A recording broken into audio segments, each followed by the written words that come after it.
of history. And the third of our timber tractors coming in is number 3 in your programme, and very importantly was one of the engines that was at the very first Chiltern Traction Engine Rally back in 1962. And it is a 1925 Prestwood C-type estate.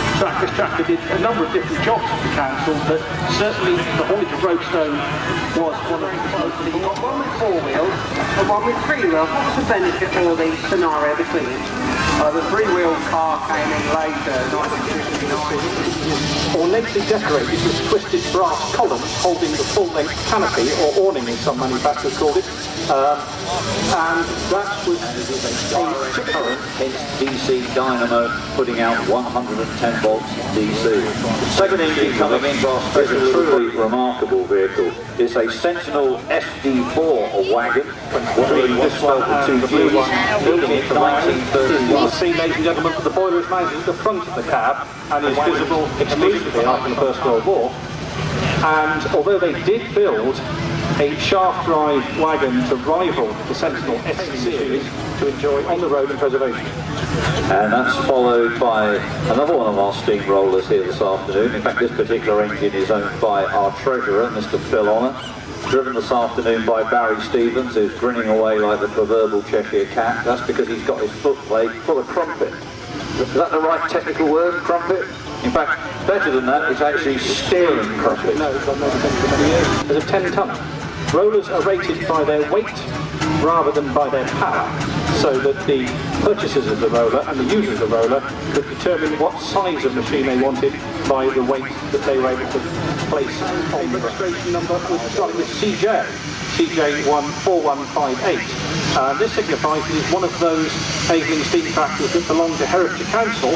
And if you were around the arena earlier when we looked at the steam tractors, the timber tractors, I mentioned about the Bowden timber tractor having originated with Herefordshire Council, and that they ran a large fleet of steam machines. And this is one of the, I imagine that one of the reasons that there weren't many of them about was they were probably quite expensive to buy, because they are actually an excellent machine. I've done quite a lot of miles over the years on a compound Ruston Hornsby, and I would rate it as considerably superior in every aspect to the Avling. The engine to run forwards or backwards, same speed in either direction in whatever road gear is selected. So you can actually see the lever that controls this important process on this particular engine. And much more importantly, ladies and gentlemen, they don't have a clutch.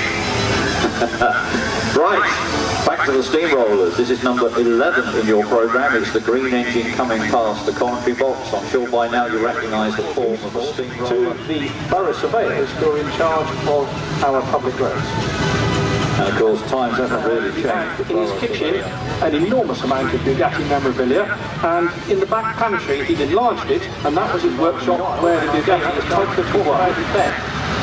But this is a nice example of this type of roller, and as I say, they were hugely prolific in their production, and that clearly was because people were satisfied with the machines they were buying at the price they were buying them at. Most certainly. Right, we're back on the traction engines now. The engine coming past the commentary box is the second one of us. And as it goes round, you will see that the gear arrangement is peculiar to Clayton. It's quite distinctive, and it also has a countershaft with 45 heads, and the one that's just slowly in a very docile manner heading towards the commentary box is a Garrett light steam tractor. You'll certainly recognise the form of this, C7 by brush. And people would say, well, if you started to spray it, why didn't you spray the whole thing? And Bill was very keen to have the engine have the final coat brush applied, so it looked exactly as a 1928 Avling & Porter L-type light steam tractor, rated at 4 nominal horsepower, which is getting down the smaller end of the scale, and fairly got down to about 3 nominal horsepower, and that it was pulling trailers of roadstone, which probably weighed more than the engine did.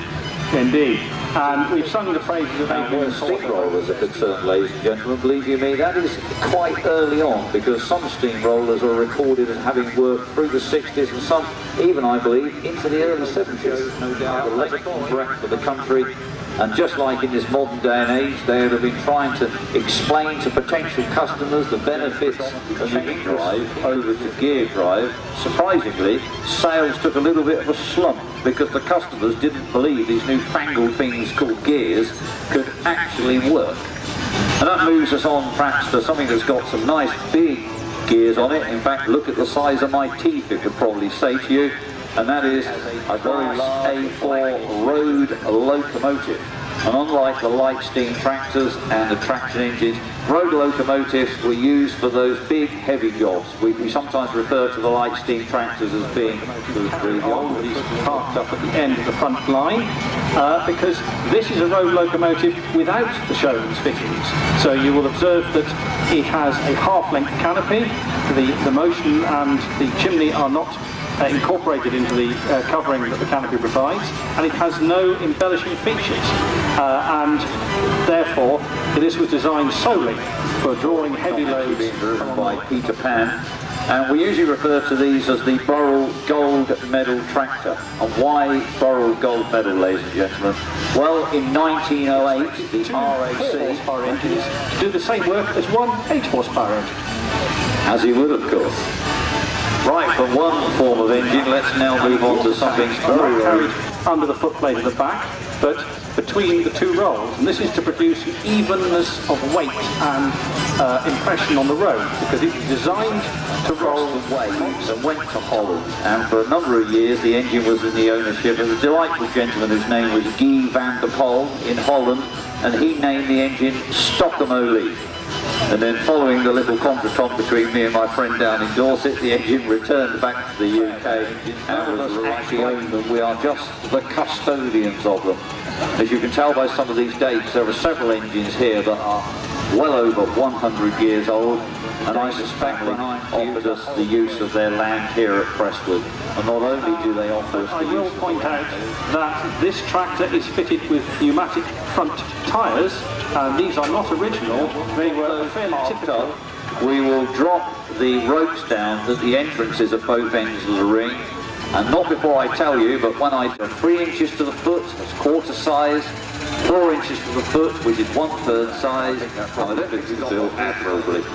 I'm very glad that you're here to talk about these miniature, Steve, because I've always been a resolutely 12 inches to the foot man, and a little about them, but what I constructors is they displayed in creating them out of the raw metal. It is remarkable the quality of miniature engineering that goes on in this country, and although it has to be said that Steve type theirs is and who made it. You're on very dangerous territory now, Alan. You have to admit, ladies, if you want to come in and have a look at all the engines lined up. I know they've all been on display all day long.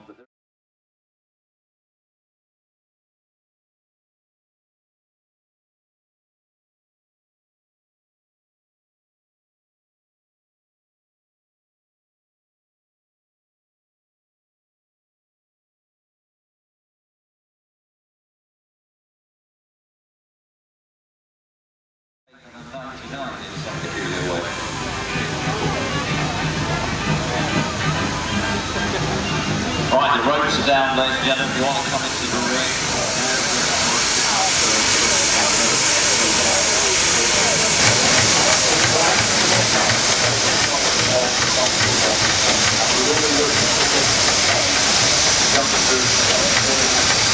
A couple of rounds of musical chairs, played with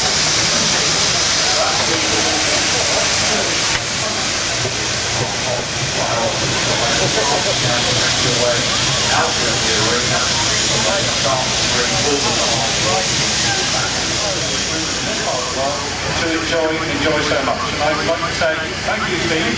I very much enjoyed sharing the coffee box with you for the last hour and a half. And I will see you all good afternoon.